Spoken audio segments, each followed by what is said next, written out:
Azul Felawen et bienvenue à toutes et à tous dans troisième mi-temps sur JSK News. À l'approche de la fin de la saison 2025-2026, la JS Kabylie se retrouve au cœur d'un dossier aussi stratégique que complexe. Deux noms circulent avec insistance pour prendre les commandes de l'équipe. Le Tunisien Mouine Chahabini et le Franco-Malien Eric Sékouchel. Deux pistes sérieuses, deux négociations avancées, mais toujours aucune officialisation. Derrière ce double feuilleton, la direction kabyle semble vouloir avancer avec prudence et éviter toute précipitation dans ce qui pourrait être la décision la plus importante de son mandat. Analyse et décryptage dans ce nouveau numéro. La JS Kabylie vit en ce moment l'un des feuilletons les plus intenses et les plus complexes de son histoire récente. Alors que la saison 2025-2026 touche à sa fin, la direction kabyle se retrouve dans une situation paradoxale et inédite. Deux dossiers d'entraîneurs sont simultanément en négociation avancée, celui du Tunisien Mouine Chahabani et celui du Franco-Malien Eric Sékouchel, sans qu'aucun des deux n'ait encore été officialisé. Ce double feuilleton, loin d'être le signe d'une direction qui tâtonne, révèle en réalité une stratégie de négociation mûrement réfléchie, portée par un président, Adel Boudedja, et des responsables de Mobilis qui ont décidé de ne rien précipiter dans un dossier qu'ils considèrent comme le plus important de leur mandat. Un cahier des charges strict qui a rapidement réduit le champ des candidats. Pour comprendre où en est réellement la JSK dans cette affaire, il faut d'abord revenir sur le chemin parcouru depuis le limogeage de Zinnbauer à la mi-mars. La direction kabyle avait alors défini un cahier des charges précis et non négociable. Le futur entraîneur devra maîtriser le français ou l'arabe, connaître le football africain, être capable de gérer la pression d'un grand club et s'inscrire dans un projet à long terme. Ce cadre rigoureux a rapidement éliminé plusieurs candidats. Le Roumain Laurențiu Reghekamp, pourtant doté d'une solide expérience africaine avec Al Hilal d'Omdurman et l'Espérance de Tunis, a été écarté dès le départ pour la simple raison qu'il ne maîtrise ni l'arabe ni le français. Le français Oswald Tanchot, ancien coach de Grenoble, Sochaux et Amiens, a lui aussi été relégué au second plan, malgré un intérêt réel pour une aventure algérienne, parce qu'il n'a jamais travaillé en Afrique et que la direction ne voulait pas reproduire l'erreur d'un technicien découvrant le football local en même temps qu'il prend ses fonctions. Ces éliminations successives ont progressivement réduit le champ des candidats crédibles à deux noms qui cochent l'essentiel des critères, Chahabani et Chel. Chahabani, le favori qui résiste malgré les sirènes africaines. Mouine Chahabani a longtemps été présenté comme le grand favori, et pour de bonnes raisons.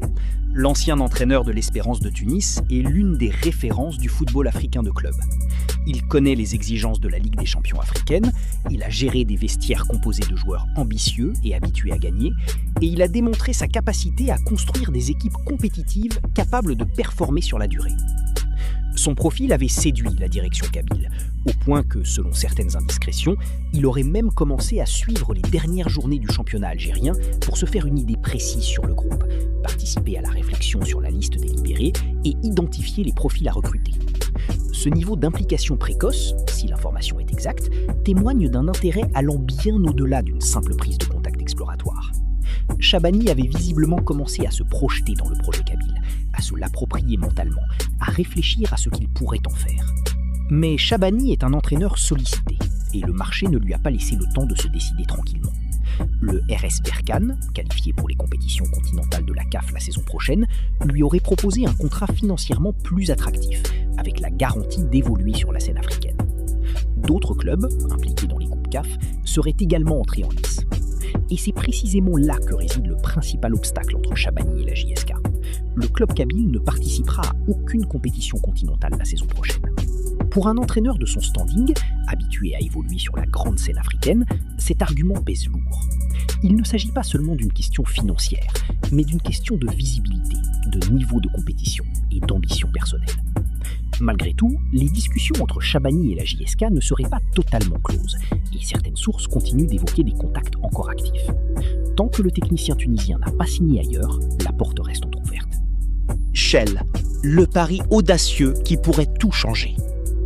C'est dans ce contexte d'incertitude autour de Chahabani qu'Eric Sékouchel est revenu avec force dans l'équation kabyle, et cette fois avec une intensité nouvelle.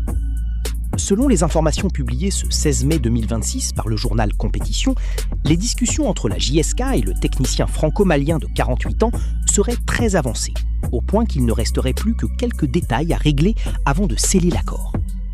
Un retournement de situation d'autant plus spectaculaire que la venue de Shell avait été officiellement écartée il y a quelques jours à peine, après qu'un premier round de négociations avait bloqué. Ce qui a changé, c'est la nature même des discussions. La JSK aurait accepté l'essentiel des exigences du technicien, et notamment son souhait fondamental de s'entourer de ses propres adjoints, ceux avec lesquels il travaille depuis plusieurs années. C'est précisément sur ce point que les négociations avec la fédération nigériane avaient achoppé, la NFF ayant refusé ses exigences globales estimées à 130 000 $ par mois, incluant tout son staff. En acceptant cette condition que le Nigeria avait refusée, la JSK aurait levé le principal verrou qui bloquait les discussions. Le contrat envisagé serait de longue durée avec des objectifs clairs et progressifs. Redresser immédiatement les résultats en Ligue 1, décrocher une qualification pour une compétition continentale de la CAF et viser un titre national à partir de la deuxième saison. Le profil de Shell justifie pleinement l'enthousiasme que cette piste génère. Formé en France, ayant joué professionnellement pour des clubs comme Valenciennes et Lens, il a ensuite construit une carrière d'entraîneur qui l'a mené à diriger la sélection malienne, avec un bilan remarquable de 14 victoires, 5 nuls et 3 défaites, avant de prendre en main le Nigeria en janvier 2025 et d'afficher des résultats encore plus impressionnants, avec 15 victoires, 7 nuls et une seule défaite, une Unity Cup remportée et une 3e place à la CAN 2025. Il connaît en plus le championnat algérien pour avoir dirigé le MC Oran en 2024, où sa rigueur tactique et sa discipline de fer avaient laissé une excellente impression. Parfaitement francophone, expérimenté dans la gestion des grands vestiaires africains, capable de gérer des conflits entre personnalités fortes, comme il l'avait démontré avec l'affaire Lookman Osimhen au Nigeria, Shell coche toutes les cases du cahier des charges kabyle, sans exception. 2 visions, 2 paris, une seule décision à prendre. Face à ces 2 profils, la JSK n'a pas à choisir entre un bon et un mauvais entraîneur.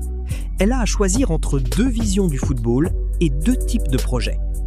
Chabani, c'est la sécurité, la continuité africaine, l'expérience éprouvée des grands clubs du continent. Son recrutement serait perçu comme un choix sage, raisonné, fondé sur des références solides et une connaissance intime des exigences du football africain de club. Shell, c'est l'audace, le coup de théâtre, le signal fort envoyé à tout le marché algérien et africain. Attirer un homme qui vient de diriger les Super Eagles du Nigeria, c'est affirmer que la JSK a changé de dimension et qu'elle est capable d'attirer des profils de niveau international. Les 2 choix sont défendables. Les 2 comportent des risques. Et les 2 dépendent en grande partie de paramètres extérieurs que ni la JSK ni les observateurs ne maîtrisent entièrement. La JSK joue sur 2 tableaux, une stratégie assumée. Il est de plus en plus évident que la direction kabyle maintient délibérément les 2 pistes en parallèle. Cette approche, loin d'être un signe de désorganisation, est une stratégie de négociation classique dans le football moderne. Elle permet d'éviter de se retrouver sans solution si l'une des 2 pistes s'effondre au dernier moment, comme cela s'est déjà produit par le passé avec des dossiers qui semblaient bouclés avant de capoter. Une pression indirecte sur chacun des 2 candidats, qui sait qu'il n'est pas seul en lice et que la direction a d'autres options tout aussi crédibles. Cette mécanique de négociation, bien menée, peut pousser chacun des 2 techniciens à assouplir ses exigences et à accélérer sa décision. Le DTS, la pièce manquante qui pourrait tout trancher. Mais la variable la plus déterminante dans ce dossier reste celle dont on parle le moins, la nomination du directeur technique sportif. Le président Adel Boudedja et les responsables de Mobilis ont en effet clairement établi que le recrutement d'un DTS constitue leur priorité absolue, avant même le choix de l'entraîneur. Cette décision, profondément logique sur le plan de la gouvernance sportive moderne, change fondamentalement la lecture de tout ce qui se passe autour du poste de coach. Le futur directeur technique aura pour mission essentielle de peser sur le choix définitif de l'entraîneur, de superviser le mercato et d'assurer la continuité du projet sportif indépendamment des aléas humains. Si ce DTS est nommé dans les prochains jours, c'est potentiellement lui qui tranchera entre Chabani et Shell, ou qui orientera vers un 3e nom que personne n'attend. Et c'est précisément cet inconnu qui rend toute conclusion définitive sur l'identité du futur coach prématurée à ce stade. Conclusion, la méthode avant le nom. Ce qui se joue à la JSK en ce moment dépasse la simple question du nom du futur entraîneur. C'est une nouvelle manière de fonctionner qui se met en place. Une rupture avec les années d'improvisation et de décisions prises dans l'urgence. Boudedja et Mobilis ont choisi la méthode sur l'impulsivité, la structure sur le coup de communication facile. Ils auraient pu nommer n'importe quel entraîneur disponible dès le lendemain du limogeage de Zinnbauer pour calmer les supporters. Ils ont préféré prendre le temps de faire les choses dans le bon ordre, quitte à subir les critiques d'une attente jugée trop longue. Que le choix final se porte sur Shabani, sur Shell ou sur un nom encore inconnu du grand public, ce qui comptera en définitive, c'est la cohérence du projet global dans lequel ce technicien s'inscrira. Un bon entraîneur dans une structure solide, avec un DTS compétent, un mercato déjà lancé, des recrues ciblées avec précision et des moyens financiers à la hauteur des ambitions. Voilà la combinaison que la JSK est en train de tenter d'assembler pour la première fois depuis longtemps. Si elle y parvient, alors le nom qui sera annoncé dans les prochains jours n'aura pas seulement une valeur symbolique. Il marquera le début d'une ère nouvelle pour le club le plus titré d'Algérie. Une ère que les supporters kabyles attendent avec une impatience et une ferveur intactes, malgré 3 longues années sans le moindre titre. C'est la fin de ce numéro de 3e mi-temps sur JSK News. Merci de nous avoir suivis, abonnez-vous, likez la vidéo et activez la cloche pour ne rien manquer de toute l'actualité de la JSK. Le choix du futur entraîneur sera déterminant pour la suite du projet sportif du club. Et les prochains jours pourraient enfin apporter des réponses attendues par tous les supporters kabyles. On se retrouve très bientôt pour un nouveau numéro. D'ici là, restez connectés et vive la JSK. Tenmirt.